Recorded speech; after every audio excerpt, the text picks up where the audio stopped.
పాప, ఈరోజు మీ అందరికీ నా చేతులతో చేసే మామిడికాయ చేపల పులుసు చూపిస్తాను. పులుపు, తీపి, చేపల్లో రుచి ఒకసారి తింటే మర్చిపోలేరనమాట. మరి చూద్దామా ఎలా తయారు చేయాలో?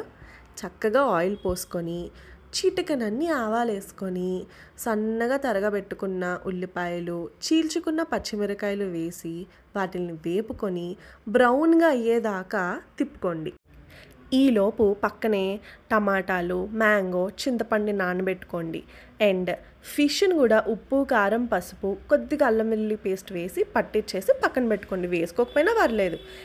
ఇంకో గిన్నెలో మెంతులు, ఆవాలు, కొద్దిగా జీలకర్ర, ధనియాలు కూడా వేసుకొని వేపుకోండి. నా దగ్గర ఆల్రెడీ ధనియాల పొడి ఉంది అని నేను ఓన్లీ 3 వేసి దంచుతున్నాను. దీంతోపాటు నేను ధనియాలను కూడా మిక్స్ చేసేసి దంచేసాను అనమాట.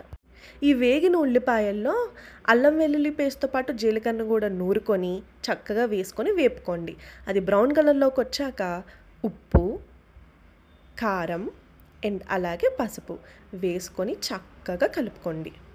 ఇప్పుడు టమాటాలను కూడా వేసేసుకొని అది చక్కగా టమాటా ఉడికి పైన ఆయిల్ తేలేదాకా తిప్పుకొని మూత పెట్టుకోండి.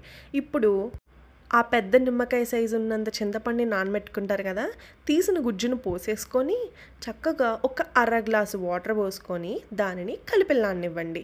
ఇప్పుడు అందులో కరివేపాకును ఒక 2 రెమ్మలు లేదా 3 రెమ్మల దాకా వేసుకోండి.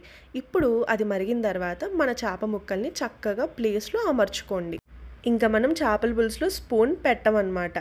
ఇప్పుడు ఒక 10-15 మినిట్స్ అయిన తర్వాత ఏవైతే మామిడికాయ ముక్కల్ని కోసి పక్కన పెట్టుకున్నామో ఆ మామిడికాయ ముక్కలు వేసుకొని జస్ట్ గిన్నెని మాత్రమే కదపండి. ఓకేనా? గిన్నెని మాత్రమే, మనము స్పూన్ ఇంకా యూజ్ చేయమన్నమాట, లేదంటే ముక్క ఇరిగిపోతుంది. చక్కగా కలుపుకొని మూత పెట్టేసుకోండి. మళ్ళీ ఒకసారి ఓపెన్ చేసుకొని మళ్ళీ కదుపుకోండి.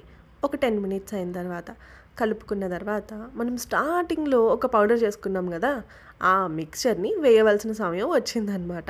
చక్కగా ఒక స్పూన్ తీసుకొని వేసి పడేయండి అంతే. ఆ ఒక్క స్పూన్ వేసేసిన తర్వాత ఇంకొక తిప్పేయండి. స్పూన్ పెట్టకూడదు, మళ్ళీ చెప్తున్నా. చక్కగా తిప్పితే మంచి అరోమా వస్తుంది.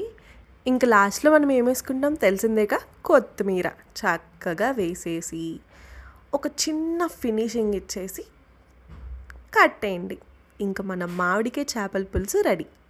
చక్కగా అన్నంలోకి ముక్కల్ని వేసుకొని ఆ గ్రేవీని కలుపుకొని తింటుంటే ఉంటుందండి.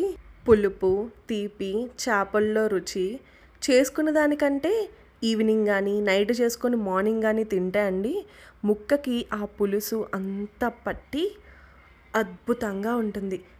నేను ట్రై చేసి చెప్తాను, మీరు కూడా ఒక్కసారి ట్రై చేసి కమెంట్స్లో ఎలా ఉందో చెప్పండి.